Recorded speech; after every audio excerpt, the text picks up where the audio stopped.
Maka saya bilang, itu Abu Jahal. Kata Abdurrahman, begitu saya ucapkan itu Abu Jahal, demi Allah, kedua anak muda ini, Mu'adz dan Auf adiknya, seperti anak panah yang terlepas dari busurnya, cepat sekali menyerang semua pasukannya Abu Jahal. Dan karena mereka kelabakan, tidak sangka dua orang menyerang sekian ratus orang, gitu kan? Akhirnya kelabakan nih, kacau balau. Mereka terus menebas sana sini sampai mereka berdua berada di depan Abu Jahal, dan keduanya menebaskan pedangnya ke arah Abu Jahal.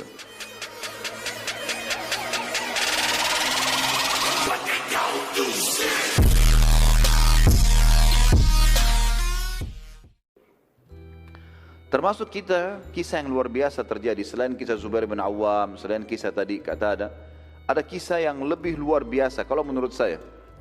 Kisah ini luar biasa, dan ini dua orang ini saya favoritkan di dalam hidup saya pribadi, dan saya berharap mudah-mudahan dari keturunan muslimin, terutama keturunan saya, ada orang-orang yang seperti ini. Ini luar biasa, anak-anak muda umurnya 15 tahun sama 16 tahun. Dua orang anak muda dari Ansar. Namanya Mu'adz Ibn Afra dan Auf Ibn Afra. Ayah mereka namanya Afra, dikenal dengan dua anaknya Afra, dua anak laki-laki. Mu'adz kakak umurnya 16 tahun, Auf adik umurnya 15 tahun. Abdurrahman ibn Auf menyebutkan di dalam perang Badar, kisah sahih riwayat Bukhari Muslim, dia mengatakan, pada saat aku sedang melihat perang berkecamuk dan aku berada di pinggiran kancah peperangan, tiba-tiba saja aku didatangi oleh seorang anak muda Ansar bernama Mu'adz ke sebelah kirinya, lalu berkata, "Hai paman, mana Abu Jahal?"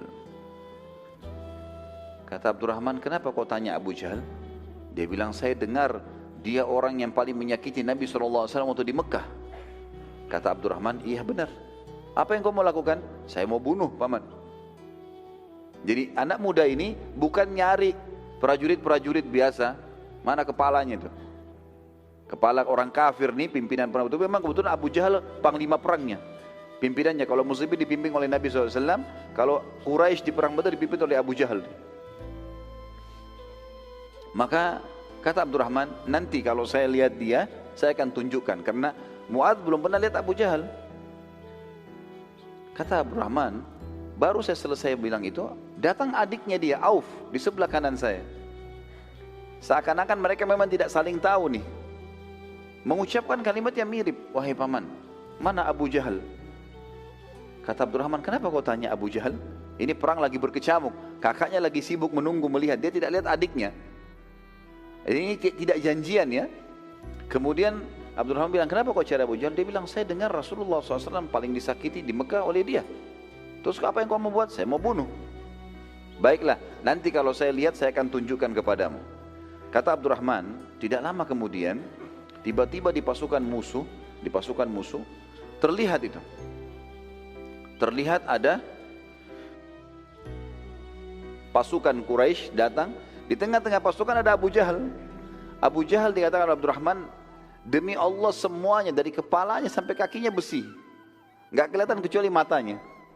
Sudah gitu dikumpul-rumuni oleh pasukannya lagi, banyak sekali, melingkar mengelilingi dia. Maka saya bilang, itu Abu Jahal.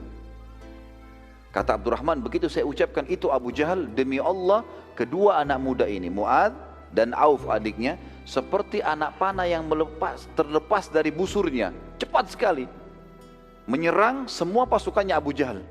Dan karena mereka kelabakan, tidak sangka dua orang menyerang sekian ratus orang, gitu kan?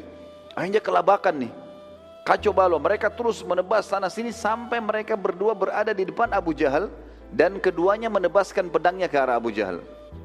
Tapi karena Abu Jahal di atas kuda dan mereka berdua ini berjalan, gitu kan, berlari, maka pedangnya mengenai bagian paha, dan saking kerasnya tebasan tersebut sampai akhirnya paha Abu Jahal sempat sobek, berdarah dan jatuh dari kuda. Si Auf, si adik ini sempat mati syahid dibunuh oleh Ikrimah bin Abi Jahal. Waktu itu Ikrimah masih dalam keadaan kafir. Nanti tentu setelah pembebasan kota Mekah, Ikrimah masuk Islam radhiyallahu anhu, dan beliau mati syahid di perang Yarmuk. Ada kisahnya sendiri yang luar biasa juga. Waktu itu masih dalam keadaan kafir. Anaknya Abu Jahal, dia menyerang Auf, Auf mati terbunuh, si adik. Si Mu'adz berusaha melarikan diri karena Abu Jahal sudah kena. Tangkis sana sini, lepas dari peperangan. Begitu dia keluar, rupanya ada satu orang kafir atau beberapa orang kafir yang menebaskan pedang ke tangan kanannya dan sempat ketebas. Akhirnya tangannya seperti tergantung tangan kanannya. Dia pun keluar dari kancah peperangan. Dia nggak berhenti teman-teman sekalian. Perhatikan semangat sahabat mengejar surga ini. Dan keyakinan mereka kalau mati itu datang bukan karena sebabnya, tetapi karena ajalnya datang. Karena sebab-sebab kematian banyak. Orang bisa ditabrak kendaraan, orang bisa menghadapi kebakaran, bisa tenggelam. Tapi kalau ajal belum datang nggak bakal mati. Pasti akan diselamatkan, terselamatkan dengan sendirinya. Apa yang dilakukan teman-teman? Bayangkan di umur 16 tahun, tangan kita tertebas, tergantung tinggal beberapa lembar kulit, beberapa kulitnya yang halus yang menangannya. Yang dia lakukan dia buka imamahnya, lalu diikat sama dia. Tangannya disatukan, tangan kanannya diikat sama dia di punggungnya dengan imamahnya supaya bisa bertahan. Lalu dia masuk lagi nyerang dengan tangan kirinya. Sementara melawan musuh dia merasa dia kesakitan dengan tangannya ini, dia merasa terganggu dengan itu. Dia keluar dari kancah peperangan, imamahnya dibuka, tangannya diinjak sama dia, ditarik, dikeluarin tangannya, karena sudah mengganggu nih, nggak bisa berfungsi lagi. Setelah itu dia masuk menyerang teman-teman sekalian umur 16 tahun dengan tangan kirinya sampai terbunuh mati syahid. Dua anak muda yang luar biasa ini. Ya. Di sini teman-teman sekalian, karena perilaku dua orang ini, ulama sepakat bahwasanya kekalahan musyrikin setelah izin Allah di Badar, selain janji Allah, adalah perannya dua orang ini. Kenapa? Karena ternyata setelah Abu Jahal jatuh dan orang-orang kafir Quraisy tidak ada yang bisa mengobati karena besarnya sobekan di pahanya dan berdarah banyak, akhirnya mereka kelabakan gara-gara itu. Pimpinannya sudah luka. Dan mereka takut, khawatir jangan sampai dari pasukan muslimin keluar lagi dua orang seperti ini yang menyerang tiba-tiba. Ya. Akhirnya Abu Jahal diurus, dirawat, dikeluarkan dari kancah peperangan oleh mereka, dan muslimin berkecamuk lagi peperangan, masih berperang yang lain. Kita masuk sekarang juga di antara kisah teman-teman sekalian kematian Abu Jahal, Fir'aunnya umat ini. Kita review kembali masuk ke kancah peperangan. Jadi waktu tadi kakinya ditebas oleh Mu'adz dan Auf Ibn Afra.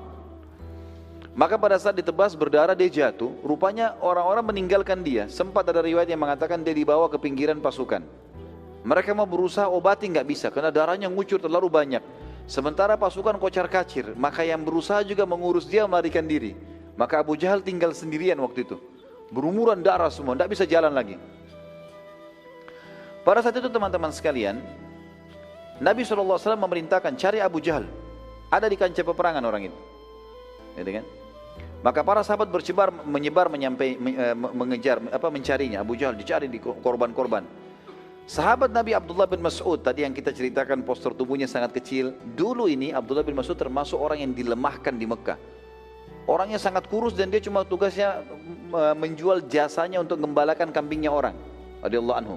Tapi itu Islam tidak lihat, Islam lihat keimanannya. Abdullah bin Mas'ud adalah ulama yang muslimin setelah masuk Islam, gitu kan.